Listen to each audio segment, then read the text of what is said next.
این صدا رادیو آبادان است. رادیو آبادان به دلیل وجود سانسور، خفقان و دیکتاتوری فعلا در شبه جزیره آبادان واقع در خاک ایران تهیه و پخش نمی شود، اما قول می دهم اگر زنده ماندم که حتما خواهم ماند، در آینده یک روز صدای من را از بوارده جنوبی واقع در شبه جزیره آبادان بشنوید. بدون تردید در آن روزگار که دیگر این حکومت فوگورات در رأس امور مملکت داری نخواهد بود، هر هفته یا هر روز برنامه را این گونه شروع خواهم کرد: مردم ایران، اینجا آبادان است. هوا در شبه جزیره آبادان تا 24 ساعت آینده بین 48 تا 54 درجه سانتیگراد است. اینجا تهران نیست، الحمدلله. من یک یاری داشتم یک زمان بی وفایی کرده از من یک زمان پسرا وفا ندارم، ویلا در به سر دختر میذارم، ویلا چه کنم از دست این پسره که داره قلبم آتیش میزنه. ويا يوم الهوى تكبابي وانا ما ادري بالهوى شذابي وانا ما طبع الوفا اهل الوفا حاط وردات العيش في شتافي تكبابي ويلا تكبابي ويلا تكبابي ويلا. شنونده و بیننده مجله تصویری سینما رکس هستید.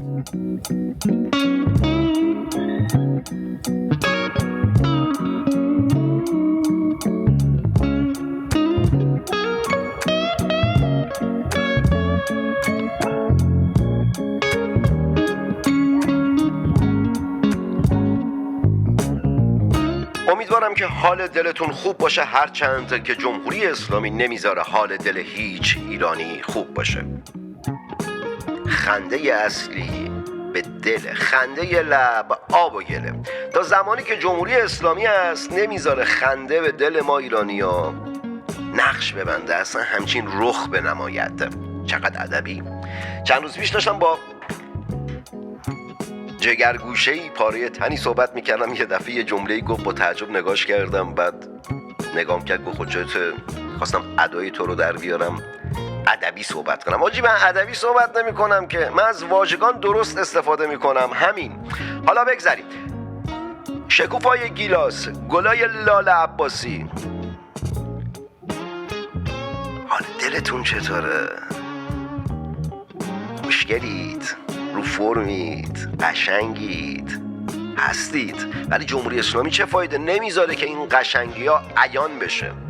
بیایید دست به دست همدیگه بدیم، هرچه زودتر این حکومت فوگورات، نکبت، کثافت، کریه و ناپسند رو از همینجوری سایش افتاده رو کشورمون رو فرهنگمون اونجوری ورش داریم. آقا ما سایه دیکتاتور نمیخوایم.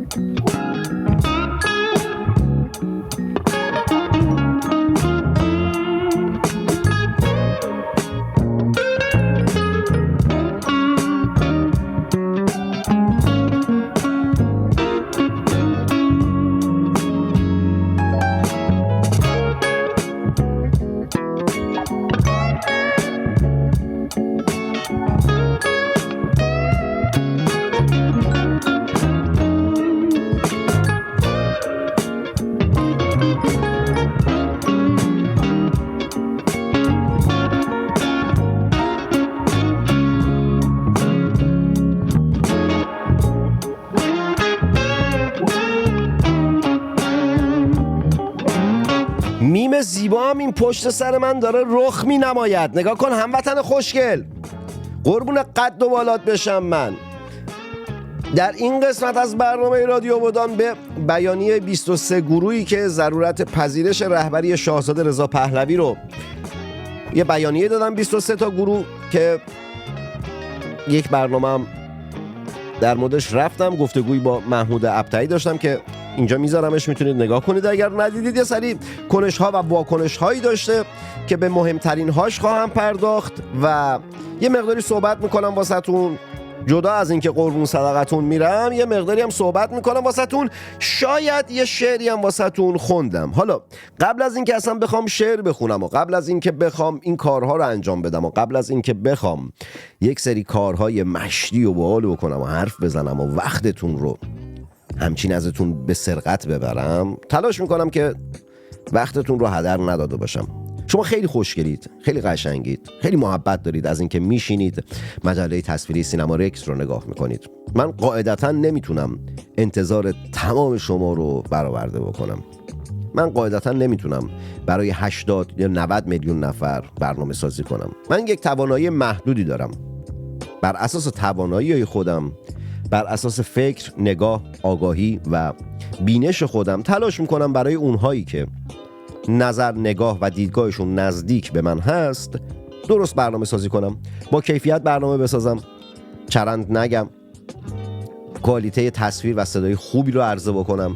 اونایی هم که میان قر میزنن که ما اگه میخواستیم موسیقی گوش بدیم میرفتیم موسیقی گوش میدادیم، اگه میخواستیم شعر گوش کنیم میرفتیم شعر میخوندیم، عزیز من خوشگل قشنگ، حالا بی برخلاف میلت یکم رفتار کن. یه عمر موافق میل خودت بودی، حالا یه نیم ساعت 20 دقیقه برخلاف میل خودت باش خوشگل. اصلا کنترل تلویزیون دست تو، نگاه کن.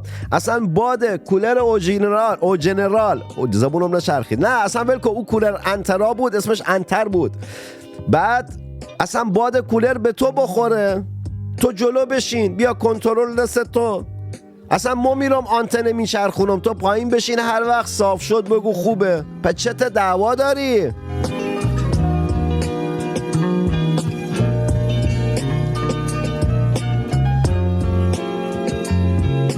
اومدم شعر بخونم، بعد گفتم که حالا تو به محضی که شعر بخونم یه عده بعد ما اگه میخواستیم شعر گوش کنیم میرفتیم شعر میخوندیم خودمون. خب برو شعر بخون. آیا میری شعر بخونی؟ نمیری. برای همین ما مجبورم اینجا برات بخونم که به زورم که شده شعر. بابا ادبیات مهمه، شعر مهمه، موسیقی مهمه. گوشتو به موسیقی آشنا کن، دوست باش با موسیقی عزیز دل من. حالا حرف میزنم سراغ اصل قضیه نمیرم تا ببندید برید برنامه دیگه نگاه کنید. تا اونایی که میخوام برن خب میرن دیگه. روال برنامه ادامه میدم. خدا هم بیا پایین، زمینم بره تو آسمون، خدایی که وجود نداره. حالا همون چیزی که میگن هست. ما بنا به میل، یعنی برخلاف میلم و برخلاف روند برنامه‌ام کاری نمی کنم. اگه میخواستم کاری بکنم الان داخل شبکه‌های فارسی زبان سعودی داشتم وطن فروشی میکردم. او چیزی که فکر میکنم درسته و او استراتژی که برای برنامه هام در نظر گرفتم همونایی میرم جلو. عزیز دلم مخاطبم بودی، نوکرتم هستم، منتی بر منه. مخاطبم نباشی بازم منتی بر منه و هموطن منی و بهت عشق میورزم و جونم هم برات میدم. ها لایک کن، کامنت بذار، در سوشال میدیا خودت به اشتراک بگذار. بعد یک سری کارهای هیجان انگیزم دارم براتون میخوام انجام بدم. یه سری عینک ریبون، به قول ما بودن عینک ریبوند سفارش دادیم، اورجینال. البته اورجینال که میگم او اسرائیلی امریکایی‌ها نیستن دیگه، میدونید که الان دهه هاست که ایتالیا داره میسازه. بعد با لوگوی سینما رکس، با مهر یعنی با نوشته پادشاهی پهلوی، مخصوص کسانی که سابسکرایب کرده باشن مجله تصویری سینما رکس رو، یه تعدادیش رو قرار جایزه بدیم، هدیه بدیم در واقع به کسانی که در کامنت ها میان تحلیل های درستی نسبت به اون موضوعی که در اون برنامه بوده پیاده میکنن. یعنی تحلیل های درستی رو می نویسند.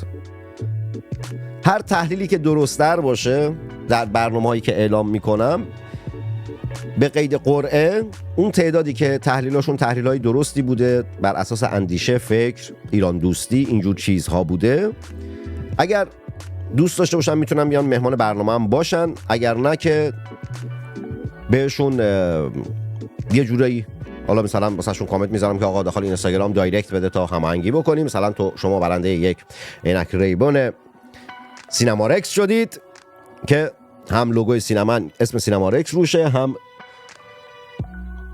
مهر یعنی نوشته پادشاهی پهلوی. بعد برای آبودانی های عینک‌ها باید خیلی عزیز باشه، برای خودم هم خیلی عزیزه. بعد جونم براتون بگه آقا داخل ایران به دستتون میرسونم. عزیز دلم قربون قد و بالات باشم، نگران نباش. سرتونه کلا نمیذارم، شیرم نمیمارم، سرتون جر نمیزنم. خیالتون تخت باشه، به دستتون خواهد رسید. حالا بعد اونایی که به دستشون رسید فیلم عکس بگیرن بفرستن تو برنامه ها بذاریم، عشق کنید. جهان رو آبادانه نگاه بکن.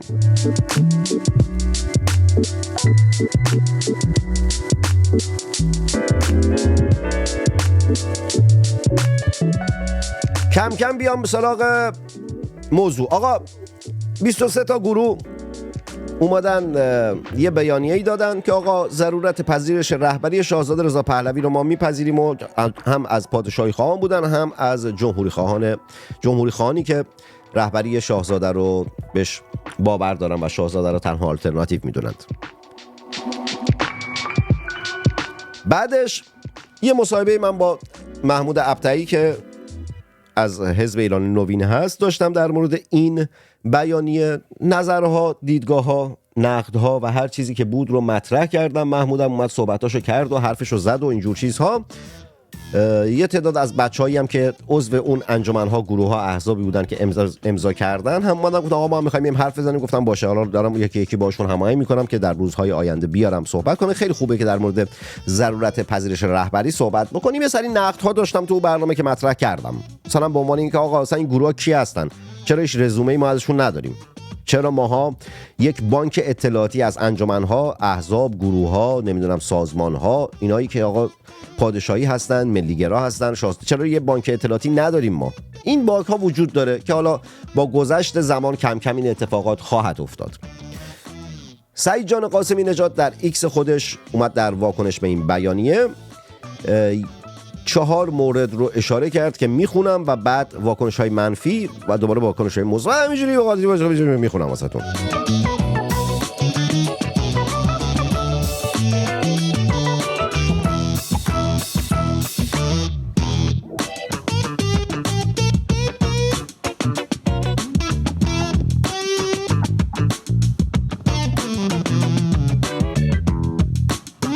قبل از اینکه وارد بشم آقا، در این برنامه هر کس یعنی کسانی که تحلیل درستی از اتفاقات، حالا حتما هم نباید پادشاهی خواه باشن، میدونه آقا یارو میتونه اصلا مخالف من باشه، دیدگاهش مخالف من باشه، ولی تحلیل درستی داشته باشه که بر پایه اندیشه، فکر، عقلانیت، ایران دوستی، اینجور چیزها باشه، یک عینک ریبون سینما رکس هدیه خواهد گرفت.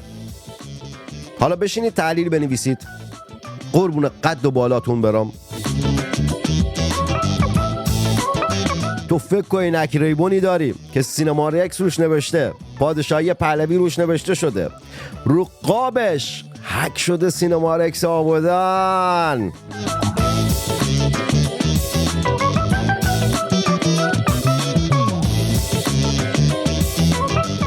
سعید قاسمی نژاد در واکنش به بیانیه 23 گروه در ضرورت پذیرش رهبری شاهزاده رضا پهلوی نوشته است: 1.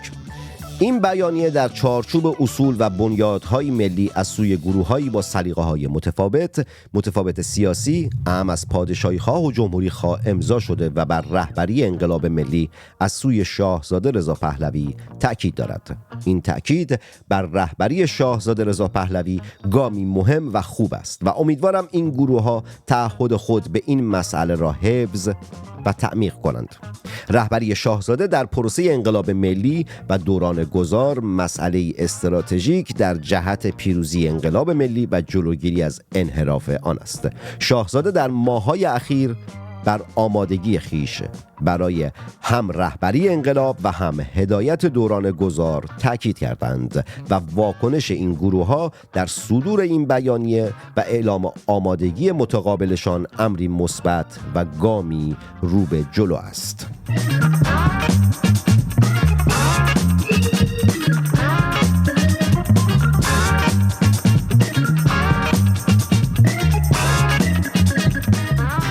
برخی ایراد میگیرند که چرا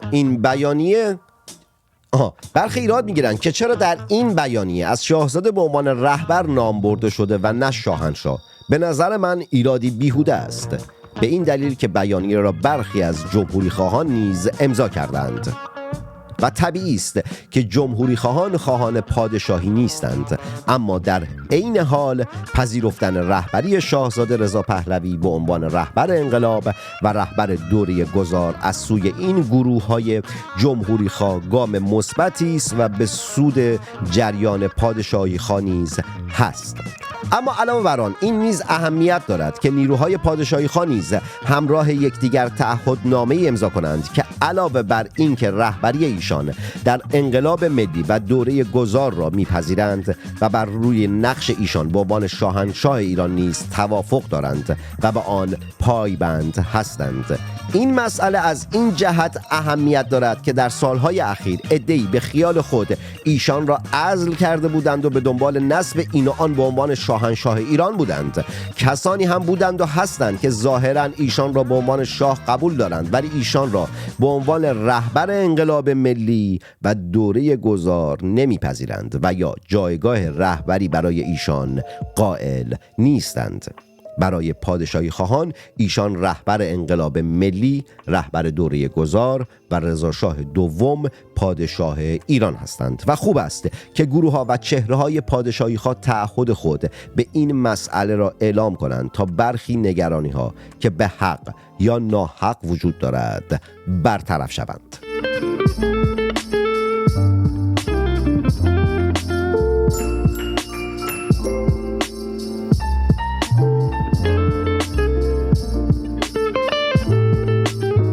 در بخش سوم سعید جان قاسمی نژاد نوشته است که عده‌ای نیز میگویند که گروه‌هایی که این بیانیه را امضا نکردند پس آن گروه‌ها رهبری ایشان را قبول ندارند. به باور من ایراد درستی نیست. گروه‌های دیگری هم هستند که در قالب بیانیه‌ها و مواضع پیشین خیش به رهبری ایشان تاکید کردند، ولی نام آنان در این بیانیه نیست. هر گروهی ممکن است در حالی که رهبری شاهزاده را قبول دارد به دلایل مختلف به گروه‌های نزدیکتر و از گروه‌های دورتر باشد. آنچه اهمیت دارد این است که در چارچوب اصول مورد نظر شاهزاده و با پذیرش رهبری ایشان در انقلاب ملی و دوران گذار فعالیت فایده‌مند و پرثمر انجام شود. گروه‌های ایرانگرا یا پادشاهی خواه نیز که تا به حال درباره پذیرش رهبری ایشان اعلام آمادگی نکردند، شایسته است هرچه زودتر چنین کنند تا مسئله رهبری در انقلاب ملی در خیزش بعدی مسئله نباشد و پیشاپیش حل شده باشد.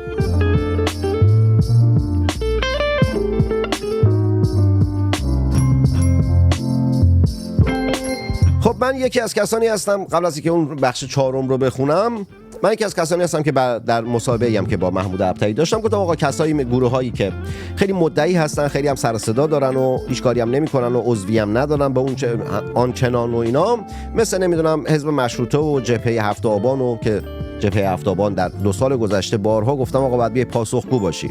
رفتن گفتن این که میگه بیاد پاسخگو باشی خوبه واسه ما ضد تبلیغ. آقا من دارم تحقیرتون میکنم، دارم بهتون میگم کار کریه کردید، کار ناپسند کردید. اگر تحقیر شدنتون براتون ضد تبلیغ و تبلیغ محسوب میشه اوکی، بذارید تبلیغ به حساب بیاد. اما من دارم تحقیرتون میکنم، دارم بهتون میگم شما هیچ فرقی با فرقه جنون ندارید تا زمانی که پاسخگو نباشید. هیچ فرقی با جمهوری اسلامی ندارید تا زمانی که پاسخگو نباشید. هفت آبان تو تا زمانی که بحث جوانان محلات رو مشخص نکنی، مواضعت رو نسبت به شاهزاده نیده که داخل بیانیه و اینا، نه اون چیزایی که هم من میدونم هم شما میدونی، هفت آبان مشخص نکنی. و از همه مهمتر آقا اون بیمارستانی که کلینیکی که گفتی زدیم و اینا بیا مشخص کن، بیا من ازت سوال کنم تو پاسخ بده. و خیلی از اتفاقات دیگه‌ای که رقم زدید، پروموت کردید خودتون و فقط شعار دادید و هیچ کار واقعی نکردید، هیچ فرق با جمهوری اسلامی واسه من ندارید. جمهوری اسلامی فقط داره شعار میده، با این تفاوت که شما دیکتاتور نیستید، وطن دوست هستید، ولی در همون راستا دارید حرکت میکنید. خامنه ای هم الان 40 سال هیچ مصاحبه‌ای نمی‌کنه، هیچ پاسخی نمیده. شما هم همون کارو می‌خواید بکنید، نکنید آقا، نیست. تا زمانی که من هستم، صدای من هست، برنامه‌های من هست، نمیذارم گروه‌ها بیان صحبت بکنن، خودشون رو پروموت بکنن و پاسخگو هم نباشند. موظفید که بیاید پاسخگو باشید. امروز نیایید، فردا مجبورید بیاید در برنامه‌های من جواب بدید. تموم شد رفت، نقطه. آقا این که سعید گفته ایده نیز میگوین گروه این بیان امضا نکن پس آن گروه رهبریشان رو قبول ندارن، به باور من ایراد درستی نیست. نه، من با این نگاه سعید قاسمی نژاد زاویه دارم. من بر این باورم که اگر قراره گروه ها شاهزاده رضا پهلوی رو، رهبری شاهزاده رضا پهلوی رو قبول داشته باشند، همشون باید زیر یه چتر باشن. این که هر چند نفر برن یه بیانیه بدن، هر چند نفر برن یه فراخوان بدن، اینجوری نمیشه، این شدنی نیست. ما دنبال منیت و واسه خودمون که کاری نمی کنیم، واسه ایران داریم کار میکنیم، از ایران داریم حرف میزنیم.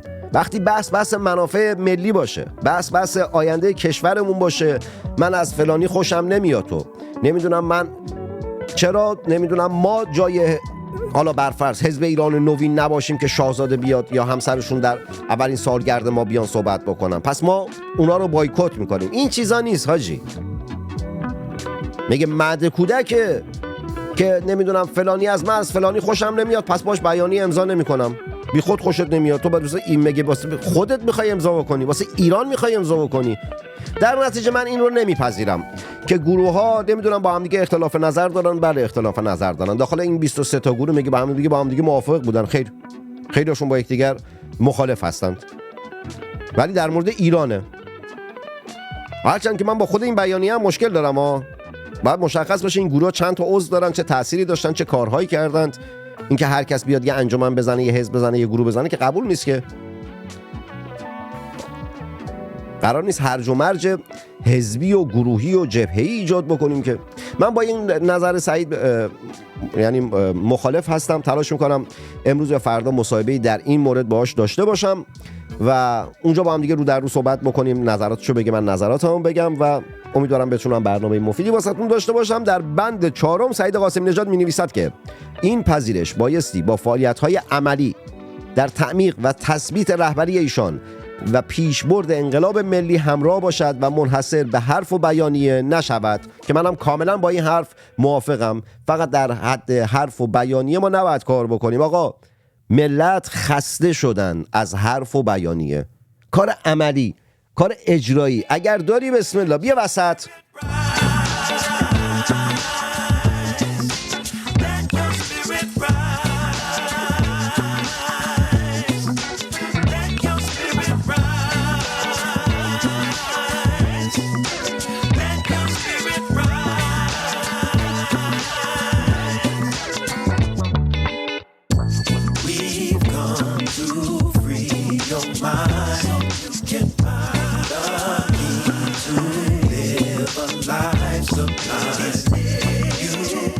تحلیل های خودتون رو نسبت به این برنامه کامنت کنید. هر کی که تحلیل بهتری داشته باشه، اگر تعداد تحلیل ها زیاد باشه که رندوم به یه نفر یک عینک ریبون سفارشی سینمارکس که اسم سینمارکس و نوشته پادشاهی پهلوی روی اون هک شده، یه تعدادی سفارش دادیم، هدیه خواهد شد. یه لحظه کامera خاموش روشن شد، یه کات خورد. به خودتون نگیرید، به رو خودتون نیارید دیگه، اتفاق میفته دیگه. یه تنه دارم برنامه سازی میکنم دیگه، طبیعیه.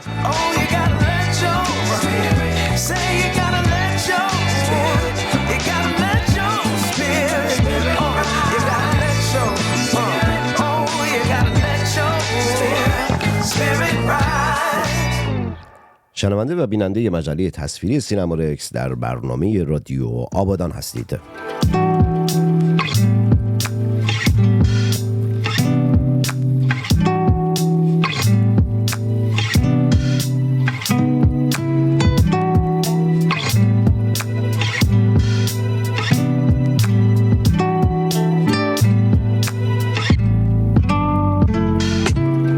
بعد از اینکه سعید جان قاسمی نژاد این 4 مورد رو اشاره کرد، مهدی یحیی نژاد که تأسیس کننده بالاترین بود در اعتراضات 88، خب سایت بالاترین نقش خیلی مهمی رو داشت، توییتر امروز واسه ما ایرانی‌ها محسوب میشد، اومد واکنشی نشون داد و در ایکس خود نوشت که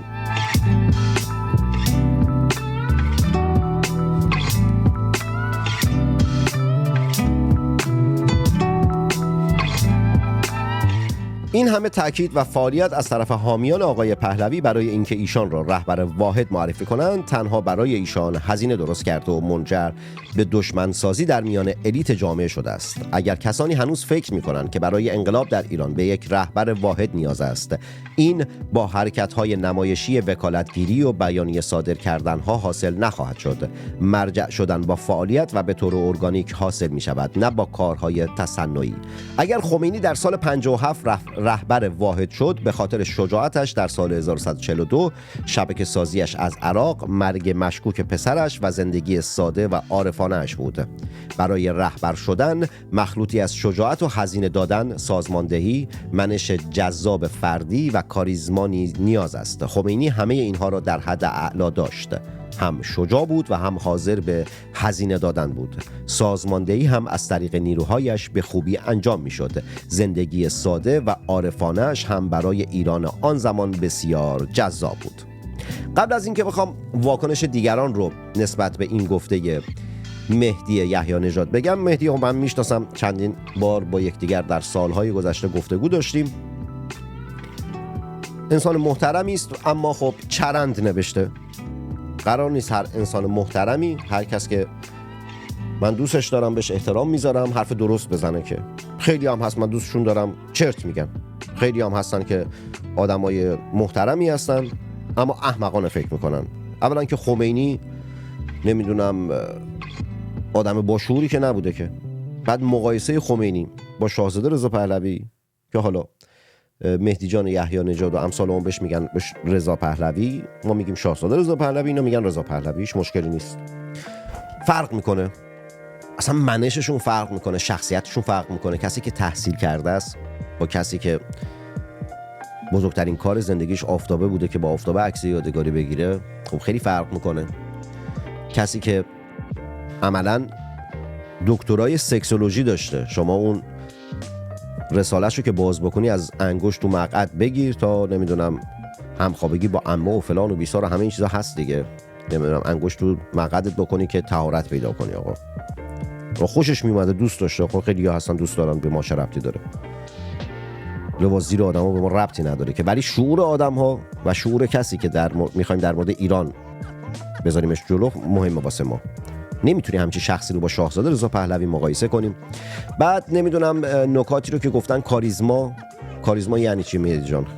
حالا من امروز تلاش میکنم با مهدی تماس بگیرم، امیدوارم که حاضر به این بشه که در مصاحبه در برنامه من حاضر بشه و مصاحبه بکنه. به هر حال همینجا هم دارم دعوتش میکنم که بیاد و مصاحبه بکنه. بچه‌ای هم که دارن برنامه رو میبینن داخل ایکس لطفاً مهدی رو آیدیشو منشن کنید که ببینه و بیاد برای مصاحبه.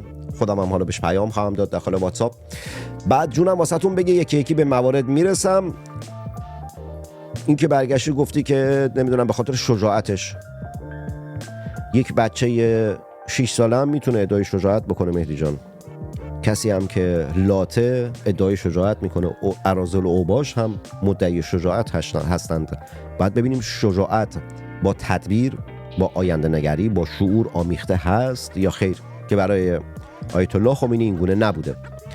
بعد عارف، اینو میگذرم ازش داخل واکنش هایی که از چند نفر خواهم خوند به این موضوع عارف و نمیدونم جذاب بودنش و شجاعتش و اینا، اونا پرداختن، حالا اونا نظر اونها رو میخونم، من خودم اظهار نظر نمی کنم. و بعد هزینه دادن دیگه، چه هزینه بالاتر از این که 40 و چند سال یک نفر از کشور خودش دور باشه؟ خمینی چند سال از ایران دور بود؟ شاهزاده رضا پهلوی چند سال از ایران دوره؟ آیا هزینه دادن فقط مرگ عزیزانه یا اینکه دور بودن، در تبعید بودن و خیلی از مشکلات رو تحمل کردن، اون هم هزینه محسوب میشه یا نمیشه؟ الان من و تویی هم که بیرون از ایران هستیم و خانواده‌مون رو نمیتونیم بریم ببینیم، داریم هزینه میدیم یا نمیدیم؟ اینکه من پیر شدن مادرم رو ندیدم، چروک شدن گردن و دست و صورتش رو ندیدم، بازنشست شدن پدرم رو ندیدم، بزرگ شدن، ازدواج کردن برادرام رو ندیدم، دخترانی که همسران برادران من هستن و وارد خانواده‌ام شدن و من اصلا نمیشناسن، اصلا ندیدمشون رو. اینا همه هزینه هست یا نیست؟ بار روی روانی داری یا نه؟ فقط مرگ اطرافیان هزینه است یا اینا هم هزینه تعریف میشه؟ اگه نمیشه پس اون شکنجه سفیدی که در سالهای گذشته مهدی جان شما در موردش صحبت کردی، کار کردی، فعالیت کردی، اون همه شعار بوده یا نبوده؟ خیلی خوشحال میشم که در برنامه‌ام حضور پیدا کنی، با یکدیگر گفتگو کنیم.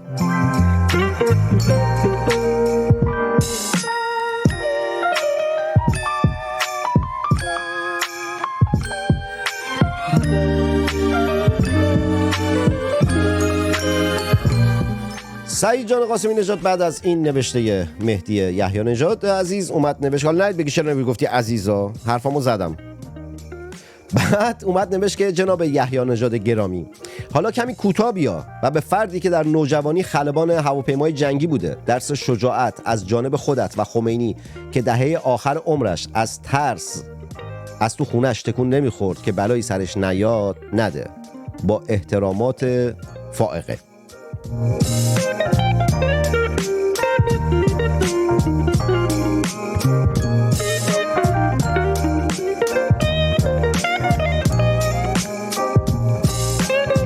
سالومه سید نیای عزیز در واکنش به این نوشته مهدی یحیی نژاد عزیز اومد نوشت که خداییش کسی که بتونه جانوری بی سواد، جلاد و احمقی مثل خمینی رو عارف و شجاع معرفی کنه، ببین دیگه خودش چیه.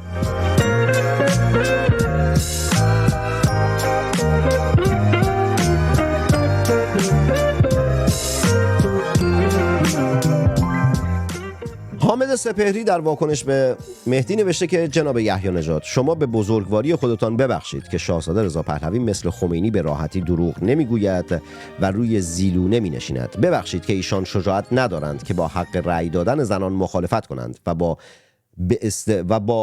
اصطلاحات ارضی و تبدیل رعیت به شهروند. ببخشید که چون خمینی مشتی تروریست و لوت رو دور خودش جمع نکرد و الا آخر و اینا. بذار الا آخرش هم بخونم، بذار یه لحظه وایسید.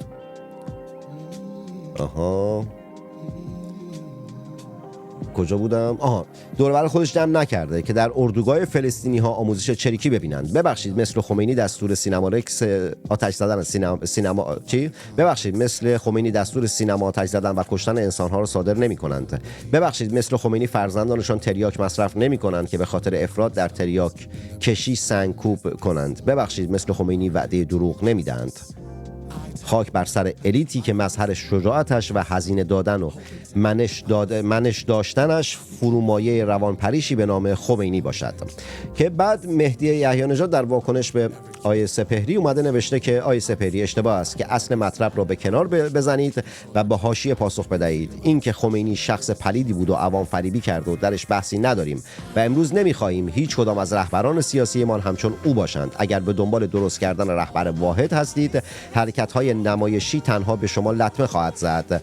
و بعد در ادامه هم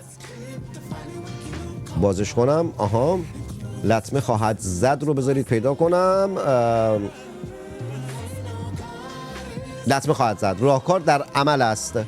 اگر 23 گروه واقعی دارید، این گروه ها باید دست به عمل بشوند و کار عملی بکنن. چیزی که ما تا امروز دیدیم تنها تخریب بقیه فعالان در شبکه‌های اجتماعی بوده و هیچ، که خود این تخریب هم از همین باور به تئوری رهبر واحد میآید، چون هر فعال دیگری یک رهبر بالقوه است که باید در نطفه خفه شود و نابود شود. نه مهدی جان، این گونه نیست. گروه‌های ملیگرا و پادشاهی خواه فقط حمله نکردن، اصلا حمله نکردن. اگر حمله‌ای بوده از طرف فرقه جنون بوده، از طرف کسانی بوده که فرقه جنون تعریف میشن، از طرف اصلاح طلب ها بوده، از طرف چپ ها بوده و این گونه نیست. حالا اگر با یکدیگر مصاحبه کردیم حتما به این موارد خواهیم پرداخت.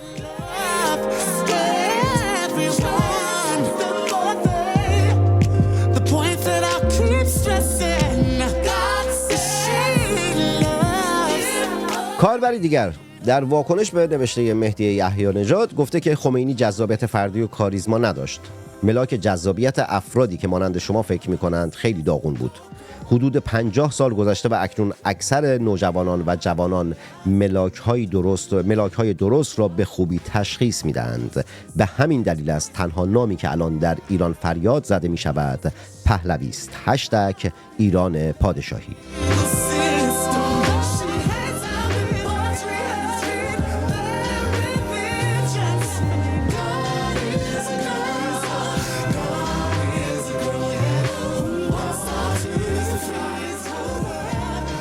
کاربری دیگر در واکنش به نوشته مهدی نوشته خمینی که دشمن کودکان و زنان بوده، الیت جامعه که دنبال خمینی گونه باشه صلاحیت الیت بودن نداره. اصلا الیت ها کی هستند؟ چرا فکر میکنی طرفداران خاندان پهلوی الیت نیستند؟ البته کسی که دنبال آخوندی باشه که تو رساله‌اش از تجاوز به کودک شیر خاره گفته الیت نیست، بیمار روانی است.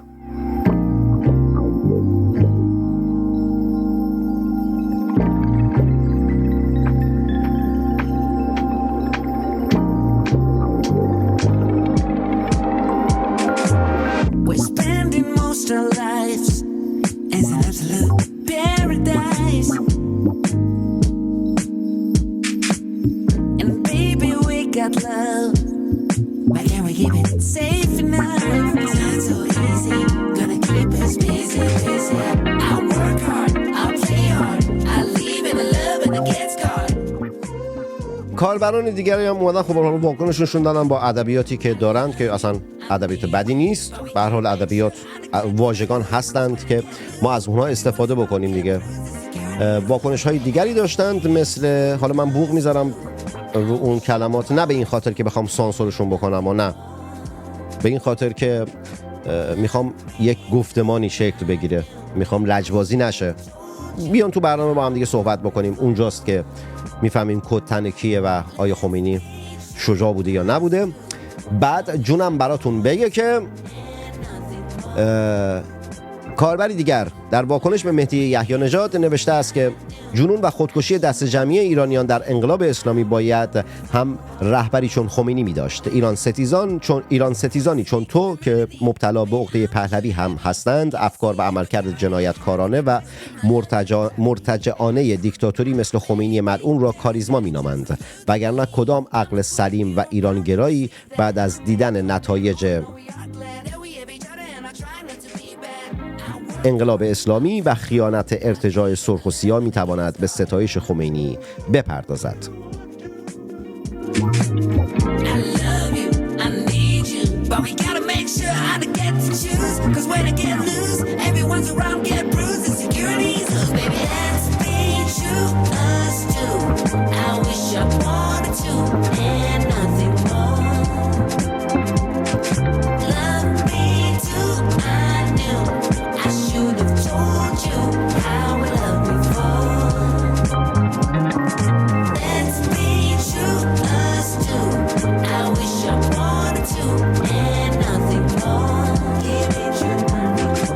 محمد حیدری من نمیشناسمشون، نمیدونم چه دیدگاه نگرش و چیزی دارن، نمیشناسمشون، واقعا شناختی نسبت بهشون ندارم، اما در ایکس خودشون نوشته‌ای که نوشته نسبتاً معقول و درستی است. نوشتن که بنا نداشتم که این نوشته مغرضانه و از بنیاد نادرست آقای مهدی یحیی نژاد را پاسخ دهم، اما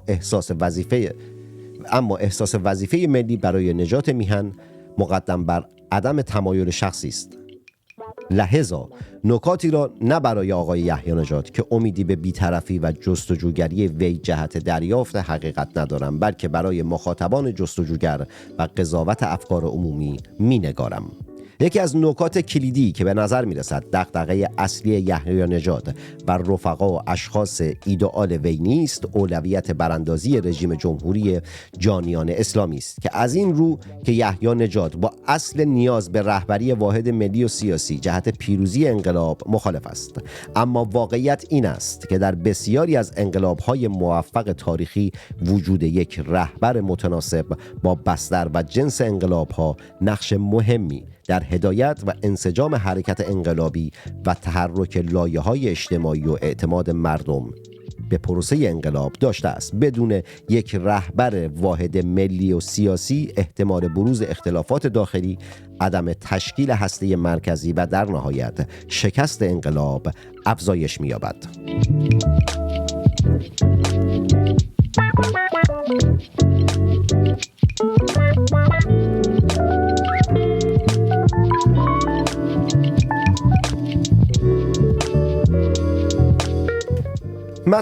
مطلب آقای حیدری مطلب خیلی خوبی است و اگر در ایکس فارسی هستی توصیه میکنم ببینیدش. خیلی طولانیه، به خاطر اینکه وقت برنامه رو زیاد نگیرم همین قسمت اولش رو خوندم، من خواستم کاملش رو بخونم، دیدم که همینجوری هم برنامه طولانی شده. آقا در این برنامه به بهترین تحلیل یک عینک ریبون سینما رکس اورجینال با قاب اورجینال.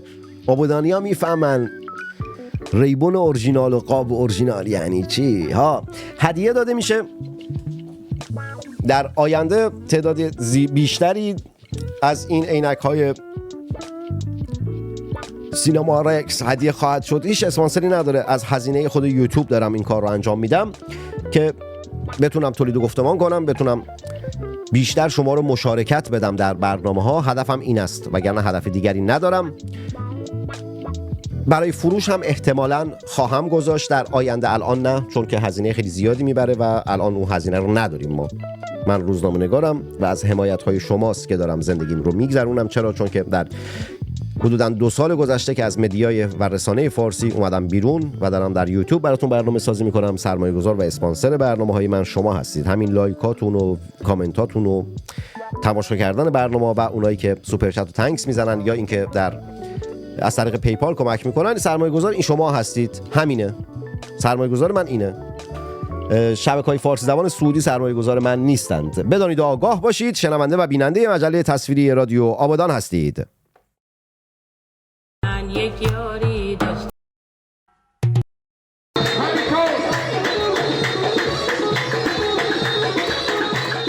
یکم هم آخر برنامه آبادانی بازی براتون در بیارم و برنامه تمومش کنیم. آقا به بهترین تحلیل یک ریبون سینما رکس داده می شود.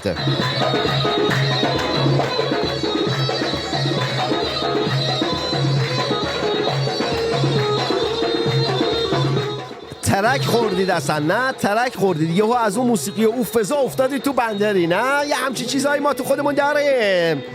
بالا بالا بالا بالا بالا بالا و دختر نرو بالا حالا میفتی از اون بالا و این لباست پاره میشه و این رنگ بیچاره میشه.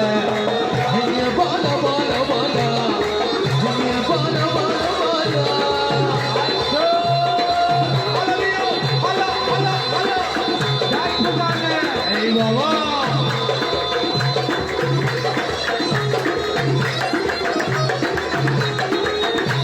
اصلا انتظار همچه آهنگ تو اون فضا و تو اون صحبتا و اون صحبتا و این جور چیزا و رهبری و ایران و فلان و اینا یه رگ آبادانی زد بالا. حاجی برنامه داشت طولانی میشد، نمیخواستم برنامه طولانی بکنم. بعد جونم براتون بگه که قربون قد و بالاتون بشم. عزیزم لایک کن، کامنت بذار، در سوشال میدیای خودت به اشتراک بگذار. ما تلاش میکنم که هم با مهدی یحیی نژاد مصاحبه‌ای داشته باشم، هم با چند نفر دیگه در همین مورد مهم. خیلی خوبه که گفتمان ایجاد بشه، خیلی خوبه که پل‌ها خراب نشه، هر کس بیاد حرفش بزنه، منم حرفم میزنم ها.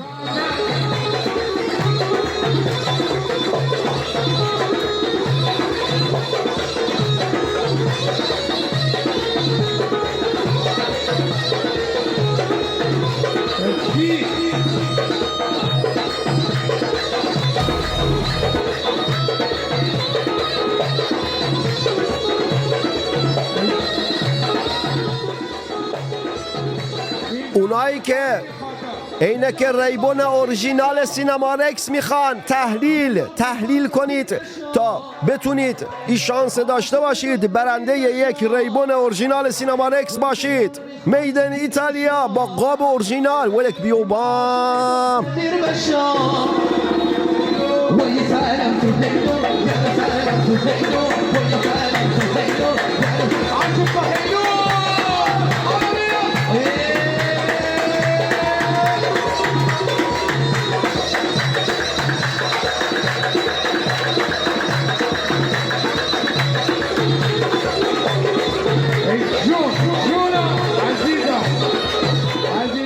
دختران زیبا و پسران خوشتیپ آبادانی و شهرستانی، تا برنامه آینده موسیقی خوب گوش کنید، مطالعه و ورزش کنید، سمت سیگاری تلخ، تمچیزک، دوات رامدول و مابقی مزخرفات نرید. یعنی معتاد نباشید و معتاد نکشید. عزیزم حشوش و چیلیم هم خودش معتاده، چرا میکشی؟ نکش عزیزم، خوب نیست. ای خود و شهر خود را آنگونه که هست بشناسید و با آنچه که دارید بسنده نکنید، چرا که شما در آن شبه جزیره و آن کشور هیچ سرمایه‌ای به غیر از فقر و نداری و بدبختی ندارید. ما منبع تنگستانی جنگ زده دل تک تک شما. خوشحالم که نویسنده، شاعر و روزنامه نویسی آبادانی و البته شهرستانی هستم.